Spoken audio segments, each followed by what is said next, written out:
Hi students, good morning. कैसे हो आप सब? I wish that you all are fine. So yesterday we started one new lesson, that is the EVS 4th standard, and our name of lesson is the interrelationship between the living things. काल आपण हा जो lesson start केला होता living things, त्यामध्ये आपण information बघितली about the plants and animals.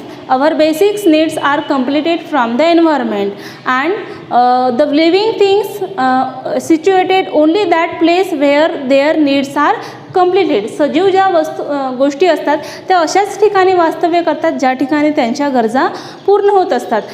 Then we again discuss about the animals. Animals are our friends. I hope you solved the questions that I given yesterday. So now today we will discuss about the animals is important and the plants also important. So be ready with your pen, your textbook, page number 11. तुम्हाला तुमच्या टेक्स्टबुकचं page number 11 काढायचं आहे. सोबत एक नोटबुकसुद्धा ठेवायचं आहे आणि colour पेनसुद्धा तुम्ही ठेवा. मी जे काही तुम्हाला क्वेश्चन सांगेल ते तुम्ही मेन्शन करा तुमच्या टेक्स्टबुकवर आणि नोटबुकवर. Okay, so we will start the we need animals as well as the plants. बघा, जेवढे आपल्याला ॲनिमल्स इम्पॉर्टंट आहे, animals are gives us lots of thing including the eggs, milks and other things also, but the plants are also very important for us because plants gives lots of things. So कुठल्या अशा गोष्टी आहे की जे आपल्याला plants देतात. So your first number question you have to mention which things we get from the plant. Okay, लिहिलं का तुम्ही हा प्रश्न? चला नेक्स्ट आपण जाणून घेऊया what we get from the plant. So basically we get the food grains. Okay, food grains. Then second one is the vegetables. Then next one is the fruits, and last one is the flowers. बघा, इथे मी फक्त काहीच वस्तूंची नावं लिहिले आहे. For example food grains, vegetable, fruits and flowers. But apart from that असे खूप साऱ्या गोष्टी आहेत की ज्या आपल्याला प्लांट्सपासून मिळतात. मी तुम्हाला जो क्वेश्चन दिला आहे ना, त्या क्वेश्चनमध्ये तुम्हाला त्या सगळ्या काय करायच्या आहे, लिहायच्या आहेत. बघा, फूड ग्रेन्सच्या आहेत. There is a lots of variety in the food grains. आपल्या घरी वेगवेगळ्या प्रकारचे ग्रेन्स अवेलेबल आहे, whether it is a wheat, rice, bajra, jowar and so on. Then the vegetables. बघा, बाजारामध्ये तुम्ही जर कधी आईसोबत जर गेले असणार तर तुम्हाला नंबर ऑफ व्हेरायटीच्या भाजीपाला तिथे मिळत असतो. Means it is very useful for us. And the next one is the fruits. मार्केटमध्ये आपल्याला वेगवेगळ्या व्हेरायटीचे फ्रूट्स मिळतात. For example apple, banana, oranges and all. So these fruits also we get from the plant. Then the flowers. बघा, फुलंसुद्धा किती वेगवेगळ्या रंगांची आणि किती सुंदर, अगदी आकर्षक दिसतात नाही. जसं गुलाब असो, शेवंती असो, मोगरा किंवा इतर कुठलीही फुलं असो ज्यांचा सुगंध खूप छान होतो. तर या सगळ्या ज्या गोष्टी आहे या आपल्याला कुठून मिळत असतात बेटा? So we get that all the things, food grains, vegetable, fruits and flowers only from the plant. So plants are very important things in our life. So how can we grow the plants? बघा, आता शेतामध्ये बियाणे लावले आहेत शेतकऱ्याने ना. तुम्हीसुद्धा तुमच्या शेतामध्ये जाऊन बघू शकता की ती पेरणी कशी केली आहे, त्यानंतर त्याला खत कधी द्यायचं असते, त्यावर फवारणी कशी करायची असते. तुम्हाला माहिती आहेत का या सगळ्या गोष्टी? तुम्ही तुमच्या पॅरेंट्सना आज विचारा आणि ती प्रोसिजर पण लिहून ठेवा की कधी बियाणं पेरावं लागतं, कधी फवारणी करावी लागते किंवा त्याला कधी खत टाकावं लागतं. Okay, so we will see that we grow plants that are useful. Okay, we grow plants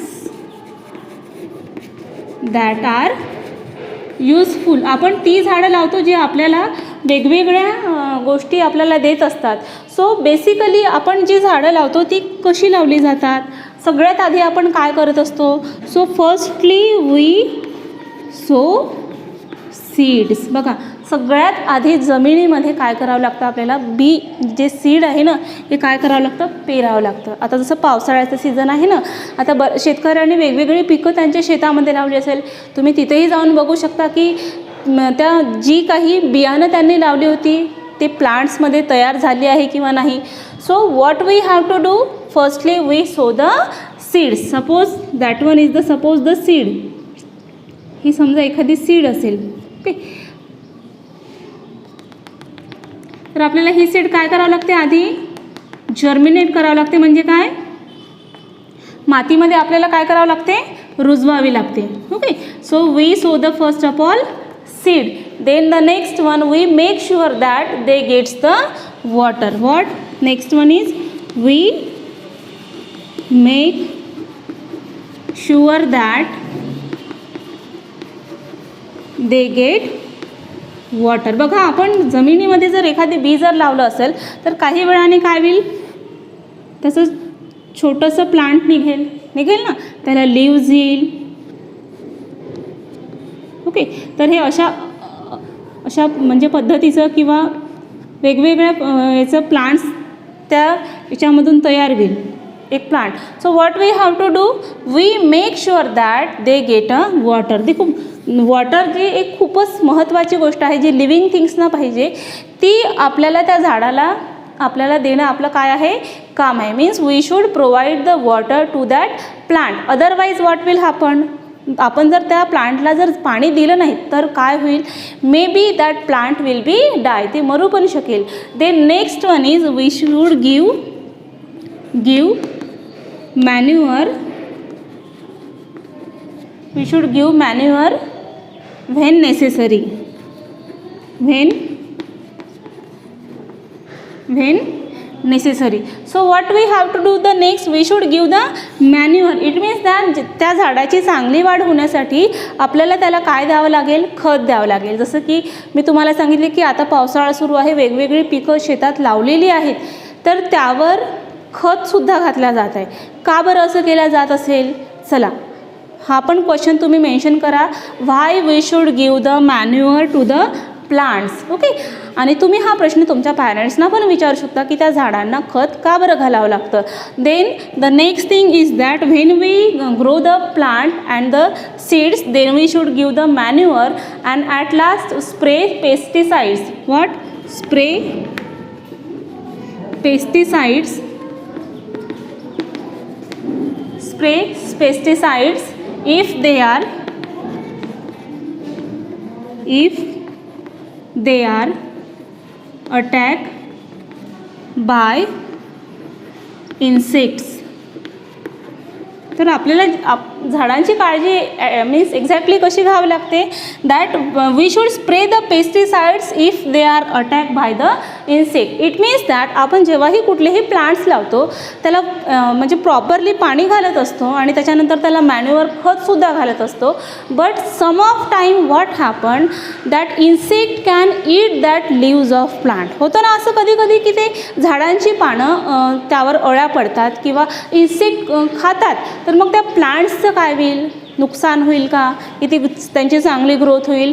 so even they are attack by the insects, that time what we have to give, we should give or we should spray the pesticides. Okay, so now we will see the next one concept.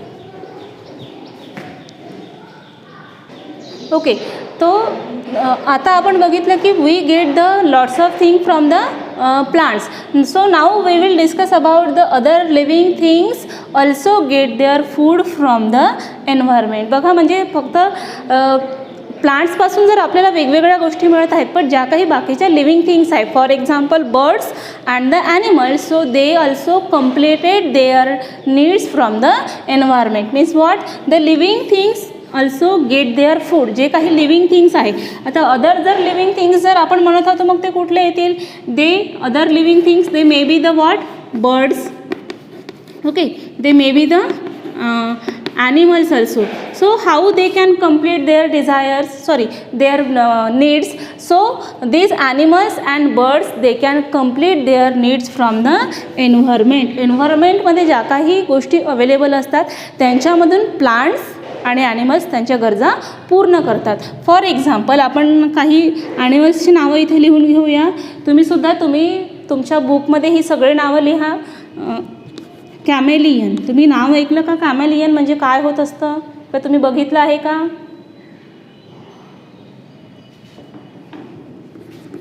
कॅमेलियन्स म्हणजे ज्याला आपण सरडा म्हणत असतो ना, आपल्या सभोवताली किंवा आपल्या सराउंडिंगमध्ये प्रेझेंट असतो, जसा रंग बदलत असतो, हो ना, तर तो काय खात असेल. So chameleon is generally eat the insect. Means आता इन्सेक्ट तो खात असतो. सो इन्सेक्ट कुठे प्रेझेंट असतात, that insects are present in our surrounding. So that is the food of the chameleon. Then next one is the snakes. साप बघितले असतील का तुम्ही, वेगवेगळ्या व्हेरायटीचे. आपल्या महाराष्ट्रात खूप साऱ्या वेगवेगळ्या व्हेरायटीचे साप आहे. आणि साप आला की काय होतं, आपण थोडंसं घाबरून जातो. पण घाबरण्याचं काहीच कारण नाही, कारण काहीच असे साप आहेत जे काय असतात, विषारी असतात. मग साप काय खात असेल, what is the food of snakes. So basically the snake it the MICE and the frogs. Okay, so that is the food of the snakes. So how he can get the mice and the frogs. Okay, so it is also present in the environment. या सुद्धा गोष्टी एन्व्हायरमेंटमध्ये present असतात. It means that these animals can complete their needs from the environment. We will take the next one example, that is the tiger. Okay, so tiger is also complete their need from the environment. Just for example, त्याचा food काय असेल, he eat the deer and some other animals. मग deer कुठे present राहत असेल, obviously in the forest, जंगलात राहत असेल किंवा गवताळ भागात राहत असेल. So the tiger can eat the deer and that deer is also present in the surrounding. Then we take the some familiar animals, that is the sheep and the goat. Okay, sheep आणि goats काय खातात तुम्हाला माहिती आहे का. तुमच्या घरी असेल आता प्रेझेंट, तुम्ही त्यांना कोणतं फूड प्रोव्हाइड करता बघितलं का. So basically they eat the leaves of प्लांट्सचे जे लिव्ज असतात ना, ग्रीन प्लांट्स किंवा ग्रास. सो हे फूड कोणाचं आहे, that is the food of the sheep and the goat. What we can understand from that, तुम्ही हे सगळे ॲनिमल्सचे नावं आणि त्यांचं फूड तुम्ही तुमच्या नोटबुकवर लिहिलं आहे का. चला लवकर हा व्हिडिओ पॉज करून तुम्ही तुमच्या नोटबुकवर लिहून घ्या. ओके, तर आता आपण बघूया आपली next concept. Our next concept is the arboreal. देखो ये है ना अर्बोरियल, ये एक न्यू टर्म है. What it is, a new term जो आपकी टेक्स्ट बुक में पेज नंबर 11 पर दी है. ठीक है, देखो पेज नंबर 11 पर a new term arboreal. So what is the mean that, इसका मीनिंग क्या होता है ये हमें देखना है. So arboreal means what, this word comes from the Latin word harbour. बघा हा जो शब्द आहे ना अर्बोरियल, हा कशामधून घेतलेला आहे. So this is come from the Latin word that is harbour and which is meaning the tree. म्हणजे या शब्दाचा अर्थ होतो ट्री, ज्याला आपण प्लांट म्हणत असतो. So arboreal means what, living in the trees, living in the trees. बघा असे खूप सारे ॲनिमल्स आहेत की जे प्लांट्सवर चढतात. तुम्ही बघितलं आहे का, तुम्ही पण लहान असताना कधी ना कधी झाडावर चढले असणार नाही, त्यातही एक वेगळीच मजा असते. But we see that there is a animals which can easily climb on the trees. Just for example बघा टेक्स्टबुकच्या पेज नंबर 11 काही पिक्चर्स दिले आहे, जसं मंकीज काही झाडावर चढले आहे. So we know that animal as a arboreal animal and that meaning is the living in the trees. Just for example is squirrel and the monkeys. बघा मंकीज आणि स्क्वेरियल्स जे असतात ना, ते खूप इझिली झाडावर म्हणजे काय होऊ शकतात, क्लाइंब करू शकतात, चढू शकतात. So what they can do, they can defend themselves. म्हणजे झाडावर जेव्हा ते चढतात, एका अर्थाने जर आपण विचार केला तर ते त्यांचं स्वतःचं काय करू शकतात, संरक्षणसुद्धा करू शकतात. दे कॅन डिफेंड देमसेल्स. बघा म्हणजे काही लोक अशी पण असतात की जे म्हणजे एंटरटेनसाठी म्हणून प्राण्यांचा उपयोग करतात किंवा कधी कधी त्यांना त्रासही देतात. But these animals monkeys and squirrels if they want to protect themself, त्यांना स्वतःचं जर संरक्षण करायचं असेल तर ते काय करत असतील, they can climb on the trees. So in this way they can defend themselves. They not only the defend themselves but they also spread the seeds. What they are doing, spread the seeds of fruits. तुम्ही बघितले आहेत का असे monkeys झाडांवर चढताना? तुमच्या घरी जर वेगवेगळी झाडं असतील तर कधी ना कधी मंकीज आले असतील आणि ते झाडाचे जे काही फ्रूट्स असतात ते तोडून घेतात आणि कधी कधी पूर्ण खात नाही तर अर्धवट वगैरे टाकून देतात. याचा उपयोग काय होतो? Means what is the advantages of that they can spread the seeds. त्या फ्रूट्समध्ये ज्या काही सीड्स असतात, समजा त्यांनी एका ठिकाणी फळ खाल्लं आहे आणि ते परत दुसऱ्या झाडावर गेले असतील तर ते अशा प्रकारे ते फळांच्या बिया दुसऱ्याही ठिकाणी जमिनीवर पडून जातात आणि त्यातून काय होतं? A new tree grow in different place. Means यातून काय होतं की ते जेव्हा वेगवेगळी फळं खातात की एका झाडाच्या बिया त्यांनी फळ अर्धवट खाल्ल्यामुळे त्या दुसऱ्या ठिकाणी जातात आणि बेसिकली असं झाल्यामुळे ज्या काही न्यू ट्रीज आहे ते व्हायला काय होते? हेल्प होते.